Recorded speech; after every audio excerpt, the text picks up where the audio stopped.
नमस्कार साथियों, सार्थक पहल बदलाव हमसे हैं। मैं पुनः एक बार आप लोगों का स्वागत है। अभी जो हम पढ़ रहे हैं वो मराठा साम्राज्य, और मराठा साम्राज्य का एक वीडियो हमारा आ चुका है। उसमें पढ़ा हमने मराठों के उदय के कारण महाराष्ट्र की जो परिस्थितियां थी, और साथ में हमने पढ़ा है शिवाजी का उत्कर्ष, पुरंदर की संधि, औरंगजेब द्वारा शिवाजी को नियंत्रित करने के लिए विभिन्न अभियान। उसमें हमने पढ़ा अफजल खान, शाइस्ता खान, उदय भान सिंह रत्न, और 14 अप्रैल 1680 को 53 वर्ष की आयु में शिवाजी की मृत्यु।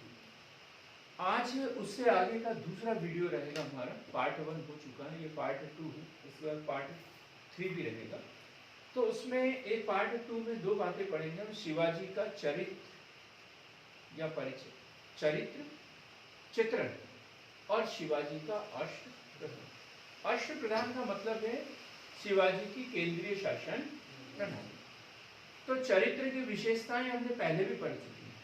वीर, साहसी, निडर, साहसी योद्धा, साहसी योद्धा, सफल सैनिक, प्रजा का कल्याण करने वाले, हिंदू धर्मोद्धारक, गौ एवं ब्राह्मण रक्षक। गौ एवं ब्राह्मण रक्षक, ये उनकी विशेषताएं। ये उपाधि भी थी उसकी, हिंदू धर्मोद्धारक की उपाधि। जब उनका कब राज्याभिषेक हुआ था? 1674 रायगढ़ के किले में, बनारस के पंडित गंगा भट्ट द्वारा उनका राज्याभिषेक कराया गया था। तब उन्होंने हिंदू धर्मोद्धारक गौ और ब्राह्मण रक्षक की उपाधि उन्होंने धारण की थी। तो ये उनकी चरित्र की विशेषता है। जो हमारा नेचर होता है वही हम काम करते हैं, उसी की बात करते हैं। और जो नेचर नहीं है उसके विरुद्ध हम 2-4-5 मिनट तो बात कर सकते हैं, लेकिन जीवन भर उसके नाम से हम जी नहीं सकते। कहीं न कहीं हमारी हकीकत सामने आई जाती है। तो शिवाजी की शासन प्रणाली, शिवाजी की शासन प्रणाली। शासन प्रणाली में हम पढ़ेंगे पहले केंद्रीय शासन प्रणाली। तो शिवाजी की शासन प्रणाली एक तंत्रात्मक मतलब राज्यों का कोई विभाजन किया गया, इतने सूबे हैं, ये है वो है, ऐसा कोई विभाजन किया गया नहीं। एक तंत्रात्मक,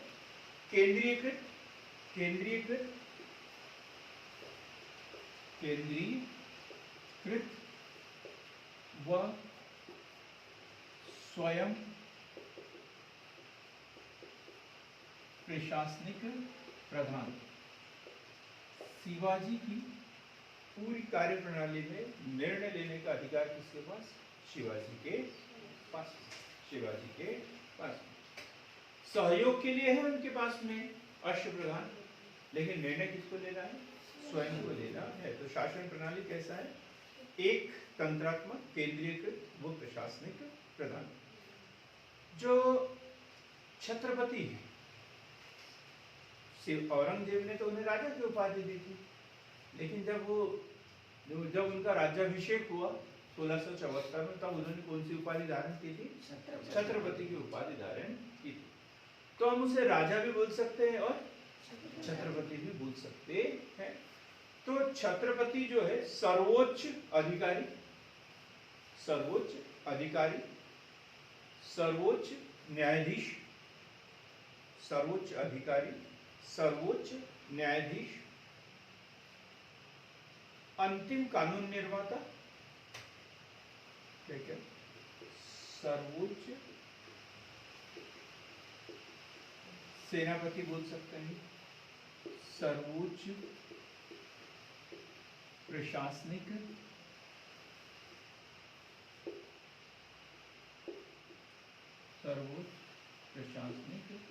अधिकारी, सर्वोच्च न्यायाधीश,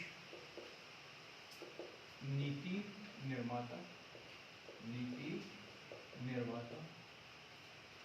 शिखर पर यदि है तो वो है शिवाजी। चाहे किसी भी क्षेत्र में देखो, सैनिक दृष्टिकोण से, धार्मिक दृष्टिकोण से, आर्थिक, राजनीतिक, न्याय, सभी दृष्टिकोण से देखो तो शिवाजी जो है वो शीर्ष पर बैठे हुए हैं। इसके अलावा निरंकुश शासक, निरंकुश शासक, अंग्रेज पर औरंगजेब की उन्होंने अधीनता स्वीकार की, औरंगजेब के अधीन शासन किया था उन्होंने, नहीं, शर्तें मान ली थी उसने, कब 1668 में, लेकिन जल्दी ही वहां से बाहर भी निकल गए। बीजापुर पे उन्होंने आक्रमण कर दिया, सूरत को लूटा उन्होंने दोबारा, जबकि औरंगजेब इसका विरोध कर रहा था।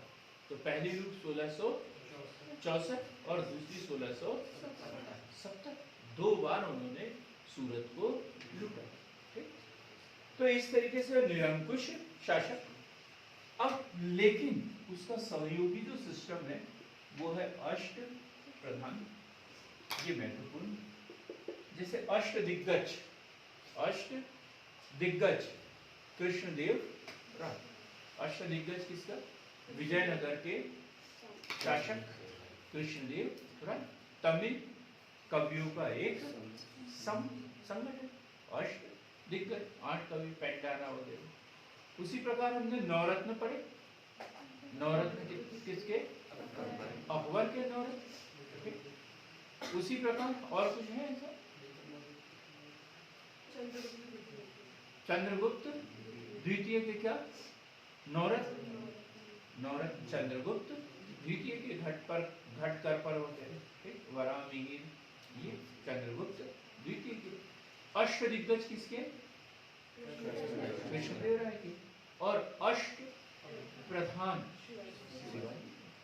तो इसका मतलब यह है कि उन्होंने अपने केंद्रीय प्रशासन में 8 प्रमुख अधिकारी नियुक्त किए थे। 8 प्रमुख थे, अलग अलग 8 विभाग थे, और उसका जो प्रमुख होता था वो प्रधान कहलाता था। तो इस प्रकार उसकी शासन की वास्तविक सत्ता जो मंत्री परिषद में थी उसे क्या कहा उसने? अष्ट प्रधान।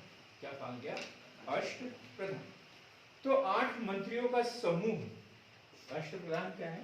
8 मंत्रियों का समूह, 8 मंत्रियों का समूह जिसका कार्य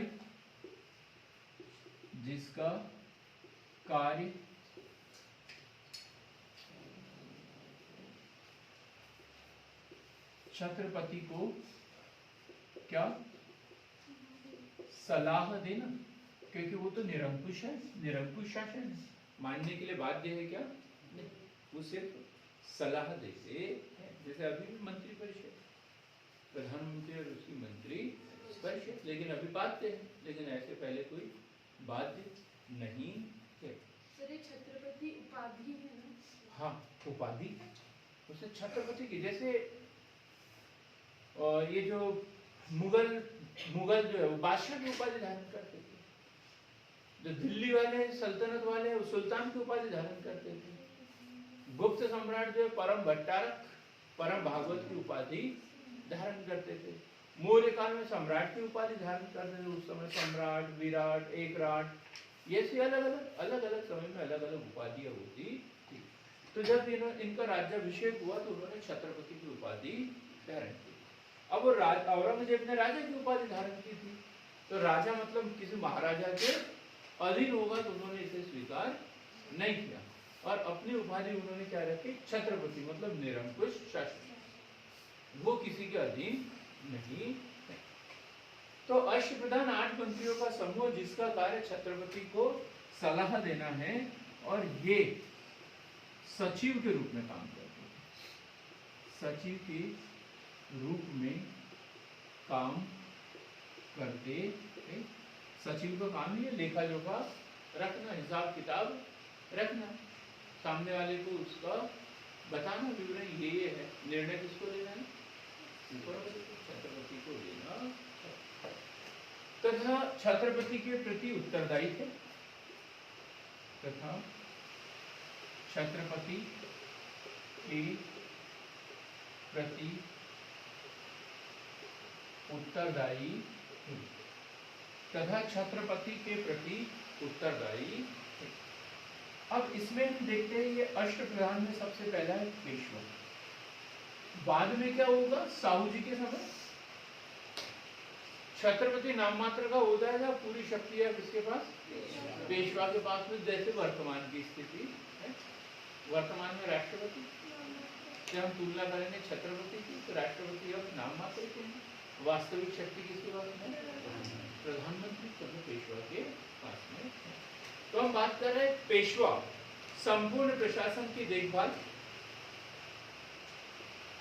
संपूर्ण प्रशासन की देखभाल, संपूर्ण प्रशासन की देखभाल व राजा की अनुपस्थिति में सभी कार्य, व राजा की अनुपस्थिति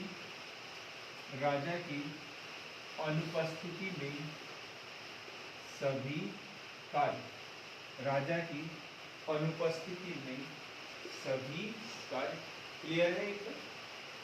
ये क्वेश्चन बार बार पूछा पेशवा के विषय में। अष्टप्रधान में सबसे प्रमुख कौन है? पेशवा, और राजा की अनुपस्थिति में यही काम करता है। अब दूसरा जो है वो है अमात्य।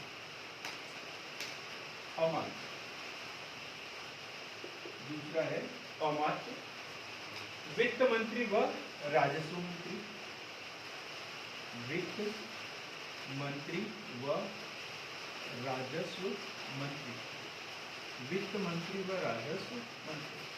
हम कितना भी याद करें इसे, अक्सर जो है इसे एकांत कोई ना कोई नाम भूल जाता है। 2014 और 2015 के पीएससी में दोनों में मेंस में ये क्वेश्चन पूछा गया, एज इट इज जैसा का वैसा। जैसे अमरदीप ने क्वेश्चन याद किया संविधान की प्रस्तावना, और उन्होंने मुझे वो टैक्सी स्टैंड के आसपास चलते चलते सुना दी थी। तो ये नाम हमें ऐसे याद होना चाहिए। इसका कोई सूत्र बना लो, अपना सूत्र बना लो कि एक साथ में एक शब्द याद करें तो पूरे के पूरे नाम हमें याद हो जाए। ऐसा कुछ भी करें, लेकिन ये पूरे आठों के आठों नाम हमें याद होना चाहिए। तो हम अमात्य की बात करते हैं तो वित्त मंत्री व राजस्व मंत्री, समस्त आय व्यय की जांच करना व हस्ताक्षर करना, समस्त आय व्यय की जांच करना व हस्ताक्षर करना। अब हस्ताक्षर आपने कर दिए, अब आगे यदि गड़बड़ी निकलती है तो आप जिम्मेदार हैं, आपने सही तरीके से जांच नहीं की है, और इन्होंने जांच कर दी, मतलब अब छत्रपति को कहीं देखने की जरूरत नहीं। ठीक, तो अमात्य, वित्त मंत्री व राजस्व मंत्री समस्त आय व्यय की जांच करना व हस्ताक्षर करना। फिर सर ए नौबत, सर ए नौबत,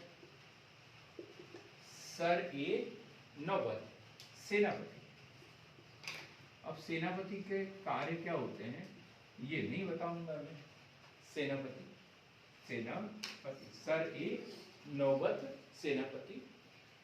फिर है न्यायाधीश, न्यायाधीश, न्यायाधीश, वो रेड किताब में से निकालने जल्दी से। न्यायाधीश ये कौन है? न्यायाधीश ये न्याय विभाग के प्रमुख होंगे, न्याय विभाग के प्रमुख, न्याय विभाग के प्रमुख, न्यायाधीश न्याय विभाग के प्रमुख। फिर है पंडित राव, पंडित राव, पंडित राव। तो पंडित राव कौन होंगे?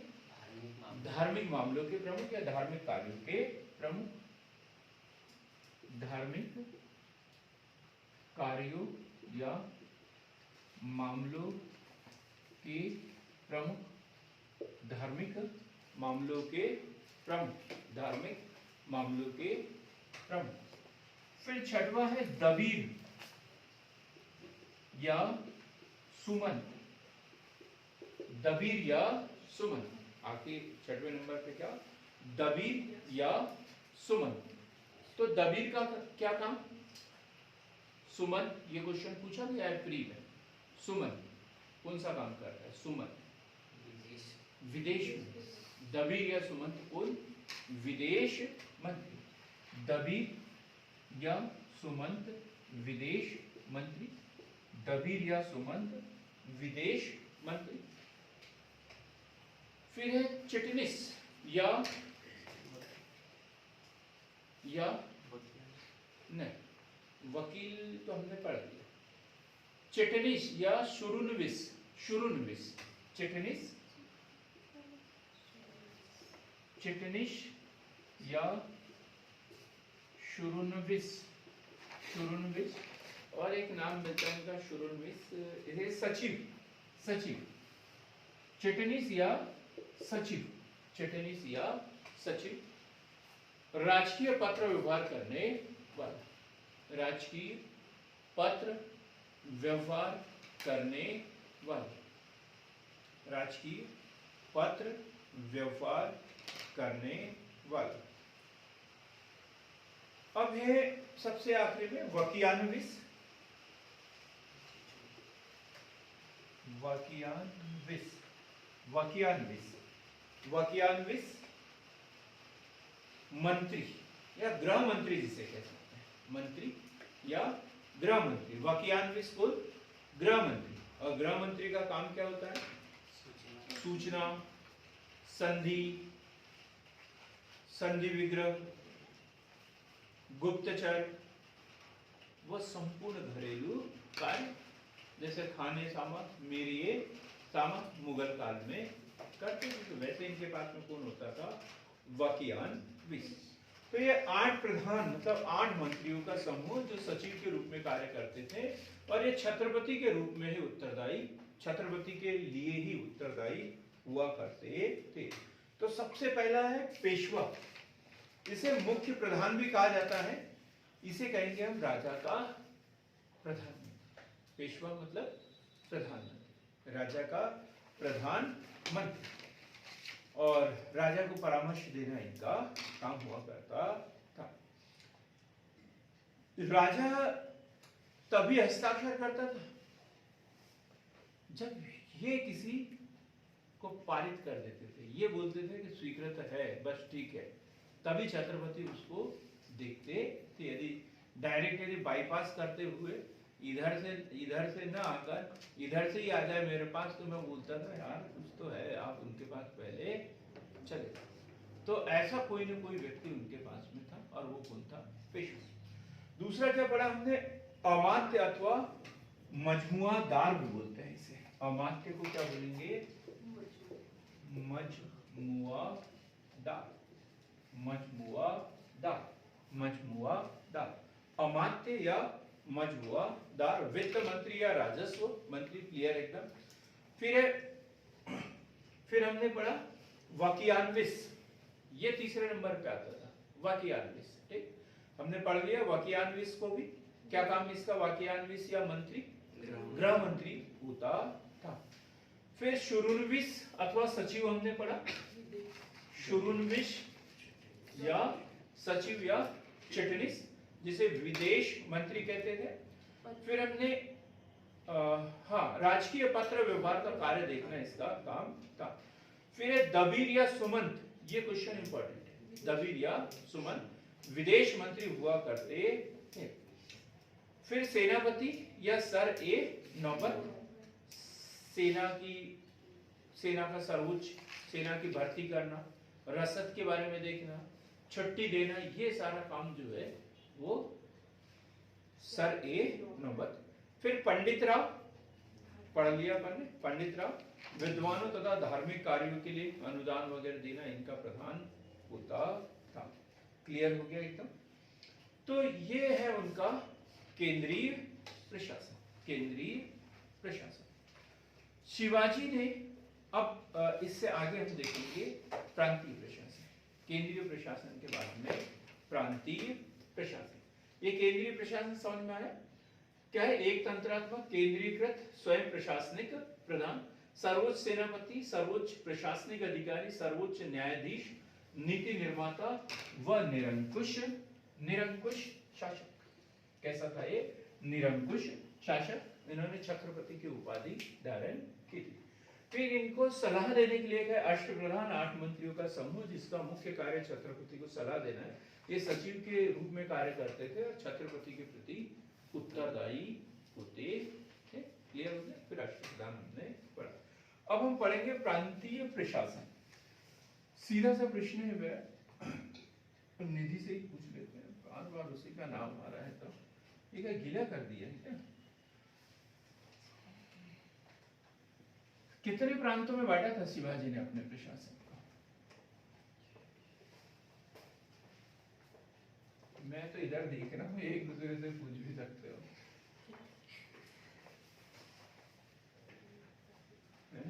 ऐसा नहीं कि मैं चोरी हो रही करके ऐसे पीछे पलट के देखूंगा, ऐसा मुझे देखने की जरूरत ही नहीं है। इतना भरोसा है मुझे आप लोगों के ऊपर। कितने भागों में बांटा था? हम प्रांतीय प्रशासन की बात करते हैं तो शिवाजी ने अपने प्रशासन को 4 प्रांतों में बांटा था। कितने प्रांतों में बांटा था? 4। कितने प्रांतों में? 4 प्रांतों में बांटा। हम बात कर रहे हैं प्रांतीय प्रशासन। प्रांतीय प्रशासन तो जो उनका शासन था, जितना भी क्षेत्राधिकार में था, उसको 4 प्रांतों में उन्होंने बांटा था, 4 प्रांतों में विभक्त था। और वहां पर जो प्रमुख होता था सूबेदार या मालदार। 4 प्रांत और इसमें प्रमुख कौन? सूबेदार। और इसी को क्या बोलते थे? मालदार। सूबेदार या फिर मालदार होते थे। जो प्रांत है वो कायम बटे हैं टर्फ, और इसे उस समय क्या बोलते थे? परगना। परगना टर्फ या परगने में बटे होते थे। पूरा प्रशासन 4 प्रांतों में, और जो प्रांत है वो टर्फ परगनों में बटे हुए होते थे।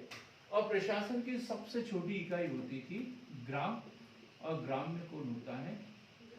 पाटिल। कौन होते हैं? पाटिल। पाटिल शब्द महाराष्ट्र से आए हैं, हमने उसे पटेल वटेल कुछ तो कुछ किया है, लेकिन मूल शब्द क्या था? ये पाटिल। प्रशासन की सबसे छोटी इकाई ग्राम, और उसका प्रमुख जो है पटेल या पाटिल हुआ करता था। तो ये शिवाजी का प्रांतीय प्रशासन। क्योंकि इतना बड़ा साम्राज्य तो था नहीं उनका कि जिसको अपन 1-1.5 घंटा पढ़े। छोटा सा उनका साम्राज्य एकदम, और जो अभी पूर्ण रूप से बना भी नहीं। देखो 1674 में उनका राज्याभिषेक हुआ, 1680 में उनकी मृत्यु हुई। तो ऐसा कुछ विशेष उन्होंने प्रबंध किया नहीं था। अब हम बात करते हैं राजस्व। ये बड़ा महत्वपूर्ण है, शिवाजी का राजस्व। एकमात्र शासक जहां राज्य करते थे वहां तो टैक्स लेते ही थे, जहां राज्य नहीं करते थे वहां पे भी टैक्स ले लेते थे। जैसे हफ्ता वसूली करते हो, क्या बोलते थे उसे? चौथ। इतना मेरे घर पहुंचा देना, नहीं तो कल आक्रमण के लिए तैयार रहना। ये उनके जो अड़ीबाजी जो है इस तरीके का। तो हम बात करते हैं राजस्व, और राजस्व में सबसे पहले नंबर पे पढ़ते हैं हम चौथ। चौथ कितना होता था? कुल उपज का 1/4। चौथ 1/4 होता था, इसलिए तो चौथ बोलते थे। आपको पता था ये? Good question. राज्य सीमा से बाहर के, राज्य सीमा के बाहर के, राज्य सीमा के बाहर के राज्य जिन्हें बाह्य आक्रमण से, बाह्य आक्रमण से सुरक्षा हेतु, बाह्य आक्रमण से सुरक्षा हेतु। भाई 1/4 दे दो, हम तो आक्रमण करेंगे नहीं, किसी दूसरे को करने भी नहीं देंगे। दूसरा कोई आक्रमण करेगा तुम्हारी रक्षा कौन करेंगे? हम करेंगे। कोई नारा नहीं दे रहा हूं कि हम करेंगे हम करेंगे, तो नहीं बोल रहा हूं कि भाई शिवाजी करेंगे, बाहर से किसी को का आक्रमण होता है तो शिवाजी की सेना जाएगी, जो 5000 विशेष घुड़सवार उनके पास में होते थे और चप्पे चप्पे से जो वाकिफ थे उस एरिया के, कहाँ से चढ़ना है, कहाँ से उतरना है, पहाड़ी रास्ते कौन से है, कैसे मतलब कोई बाहर से आक्रमणकारी आ रहा है तो उसको रास्ते में ही खदेड़ देना, ये सारी टेक्निक उनके पास में थी। तो वो बोलते थे कि ये एरिया हमारा है, बाहर से भी कोई इसके ऊपर आक्रमण नहीं कर सकता जब तक आपके ऊपर हमारा हाथ है। तो चौथ लेते थे 1/4 भाग राज्य सीमा के बाहर के राज्यों से, और किस बदले में? बाह्य आक्रमण से सुरक्षा हेतु, बाह्य आक्रमण से सुरक्षा हेतु। दूसरा कर था उनका सर देशमुख, सर देशमुख।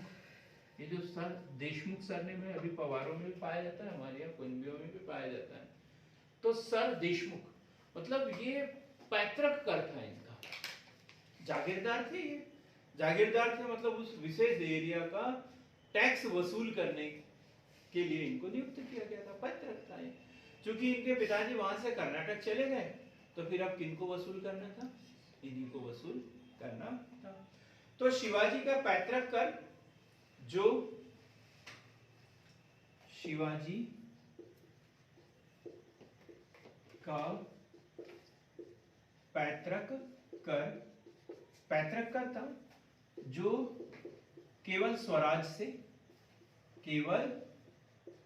से जो उनके अधिकार में है उन्हीं से वसूल करते थे। और कितना? 1/10 भाग, 1/10 भाग ये वसूल करते थे। दोनों में से ज्यादा कौन सा है इनके? 1/4 या 1/10? 1/4। अरे हमने तो सुना था कि 4 बड़ा होता है। 4 बड़ा होता है। हाँ? 4 बड़ा होता है। पक्को? अच्छा, ऑनलाइन वाले सर ने क्या बताया? पक्का? ठीक है। तो शिवाजी का पैतृक कर था ये, जो केवल स्वराज से वसूल करते थे, और ये होता था 1/10, कुल उत्पादन का 10वां हिस्सा। 10 भाग करते थे और उसमें से 1 भाग ये रख लेते थे, ठीक, 1/10। शिवाजी ने मलिक अंबर की शासन राजस्व प्रणाली अपनाई। शिवाजी ने मलिक अंबर की राजस्व प्रणाली अपनाई। राजस्व प्रणाली नहीं, सैनिक प्रणाली भी वही अपनाई थी उन्होंने, युद्ध नीति भी वही थी।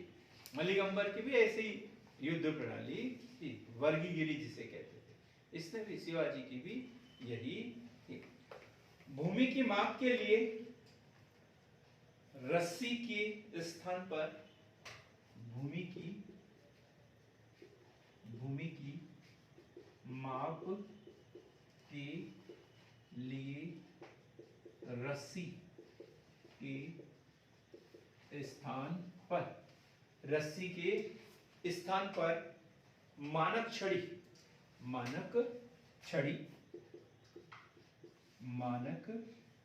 छड़ी, जिसे क्या बोलते थे ये? काठी का उपयोग किया। जैसे शेरशाह सूरी ने सन की डंडी का किया था, और इन्होंने क्या किया? मानक छड़ी या काठी का उपयोग किया। इजारेदारी व रैयतवाड़ी,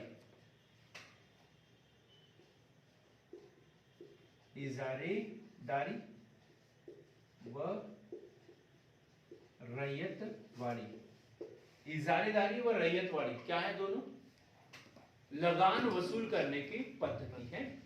इजारेदारी में ठेका दे दिया, जिसने सबसे ऊंची बोली बोली उसको ठेकेदार मान लिया, वो उतना खजाना जमा कर देगा छत्रपति के पास में, और फिर वो वसूल करते रहेगा।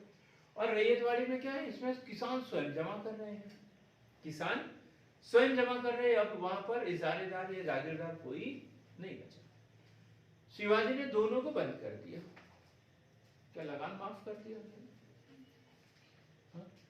नहीं, लगान माफ नहीं किया इन्होंने अधिकारियों की नियुक्ति की कि तुम्हारा काम है लगान वसूल करना, हिसाब किताब रखना बराबर, कहाँ छूटा हुआ है उससे लेना, ये तुम्हारी जिम्मेदारी है।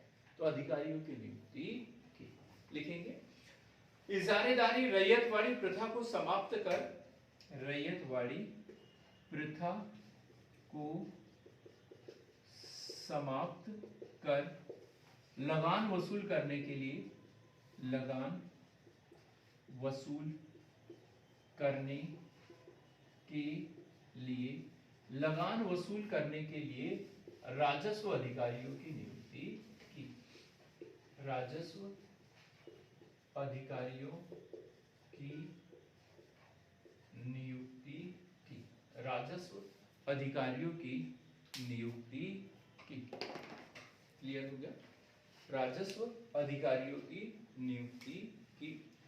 लगान 33% वसूल किया गया। लगान 33% वसूल किया जाता था।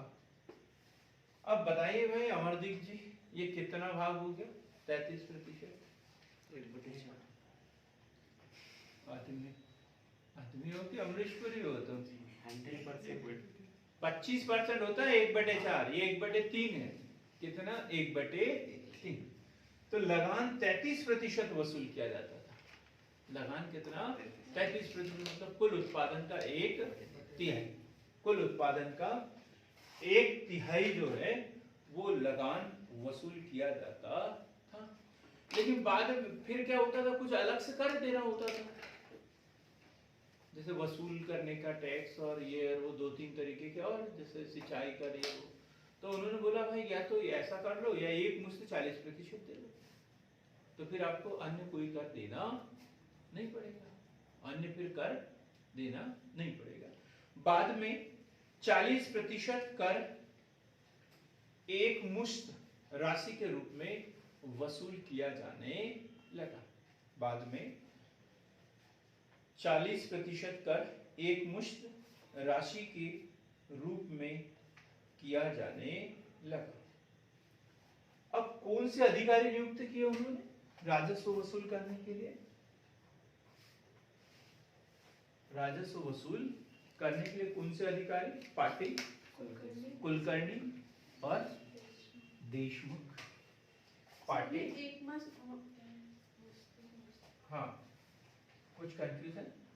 पाटिल सर 40% टैक्स मतलब लगा, तब उसके बाद चौथ और सर देशमुख सब खत्म कर दिए। एक मिनट, देशमुख और कुलकर्णी। कुलकर्णी देखो 1/10 तो उसमें शामिल है ना? सर देशमुख वो तो शामिल है, चौथ नहीं होगा क्योंकि चौथ तो उनके राज्य के बाहर के राज्यों से ले रहे हैं ना, तो इसमें ये बाकी सब ये सर देशमुख ही पढ़ रहे हैं अपन, है ना? तो पहले ये 1/10 पहले भी वसूल पूरा करते थे, पहले पूरा वसूल करते थे, और इनका कोई बॉस होता था तो जितना वसूल किया उसका 1/10 रखते थे और बाकी किसको? बॉस को दे देते थे। अब तो इनको वसूल नहीं, वो 1/10 से तो कोई लेना देना नहीं है। अब कितना ले रहे हैं? पूरा 1/3 1/3 ले रहे थे, तो मतलब सर देशमुख भी इसमें शामिल हो गया। वो वाला जो 1/10 ले रहे थे वो इसी में शामिल हो गया ना। अब तो अलग से वसूल नहीं करेंगे वो।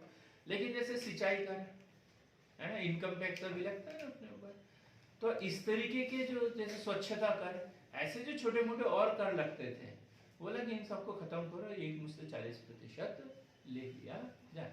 लेकिन ये तो अलग ही है, चौथ इसमें शामिल नहीं। और सर ये सर देशमुख कर किस पे लगता है?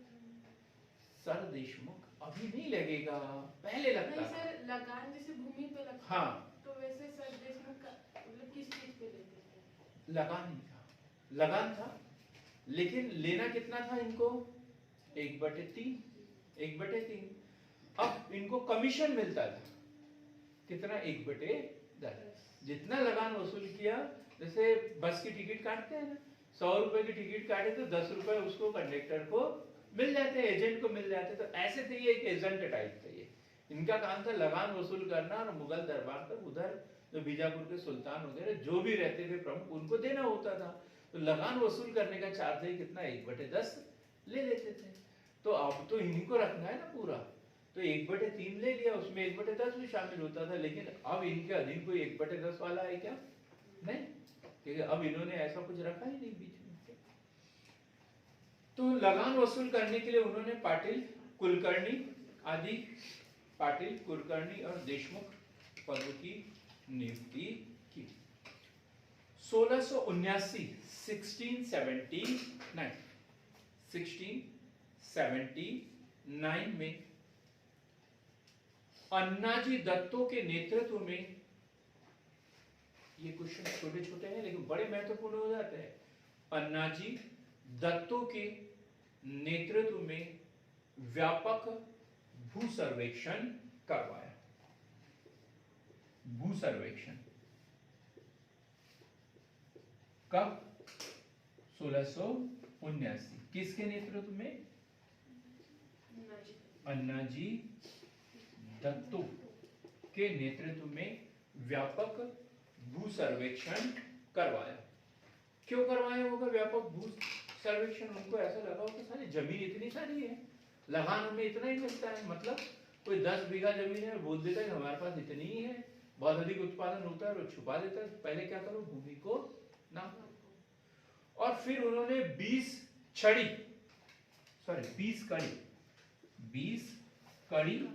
का 1 बीघा, 20 कड़ी का 1 बीघा और 120 बीघा बराबर क्या हो गया? 1 चवर। तो ये इसके आधार पर अब लगान वसूल करना शुरू किया। तो 20 कड़ी का 1 बीघा और 120 बीघा का 1 चवर। कड़ी या छड़ी दोनों एक ही बात है, क्योंकि उन्होंने छड़ी का उपयोग किया था। अब वो कड़ी के रूप में हो गया, क्योंकि कड़ी काय की होती है? लोहे की होती है, और पहले लोहा वगैरह इतना उपयोग में नहीं होता था, तो उसमें छड़ी उपयोग में, जैसे सन की डंडी, लकड़ी, ये उपयोग में लाई जाती थी, तो उसे छड़ी कहते थे। अब क्या हुआ? कड़ी आ गई, अब कड़ी है, ठीक है, लोहे की।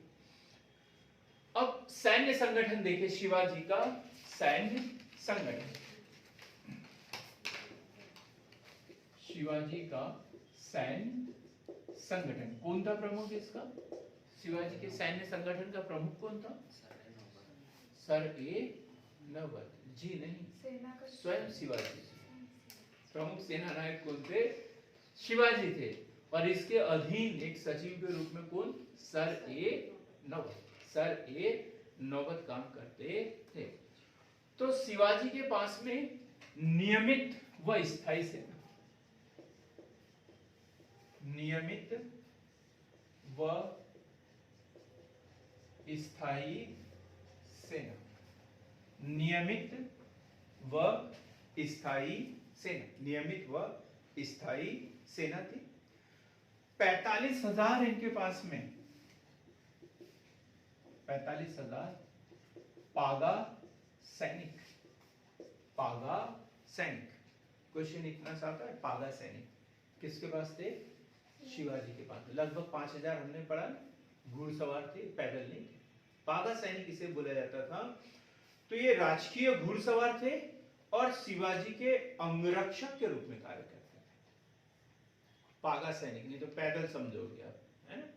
तो ये क्या? पागा सैनिक 45,000 जो राजकीय घुड़सवार थे, शिवाजी के अंगरक्षक के रूप में कार्य करते थे। इसके अलावा उनके पास में 60,000 घुड़सवार, ये 45,000 को छोड़कर 60,000 घुड़सवार व 1 लाख पैदल सेना, जो 25-25 की टुकड़ों में बटी हुई थी। 25-25 की टुकड़ियों में बटी हुई थी। अब क्वेश्चन आता है, शिवाजी के पास में जल सेना भी थी, नौसेना भी, और इनका केंद्र कहां पर था? कोलाबा। कहां पर था? कोलाबा। नौसेना केंद्र शिवाजी का कहां पर? कोलाबा में। ये क्वेश्चन पूछा गया है पीएस। नौसेना केंद्र कहां पर? कोलाबा में। जहाजी बेड़ा भी बोल सकते हैं इसे। शिवाजी का जहाजी बेड़ा कहां पर? कोलाबा में। शिवाजी के जो घुड़सवार थे ये दो भागों में बटे हुए थे। घुड़सवार दो भागों में बटे हुए। दो भागों में कैसे? एक थे सिलहदार, एक सिलहदार और दूसरा है बरगीर। सिलहदार और बरगीर जो घुड़सवार थे इनके पास में, वो भी दो भागों में बटे हुए थे, दो तरीके से, एक सिलहदार और बरगीर। तो सिलहदार मतलब स्वयं को अपने हथियार व सैनिक रखने होते थे, स्वयं को अपने हथियार व घोड़े रखने होते, स्वयं को अपने हथियार व घोड़े रखने होते। और बरगीर ये कौन है?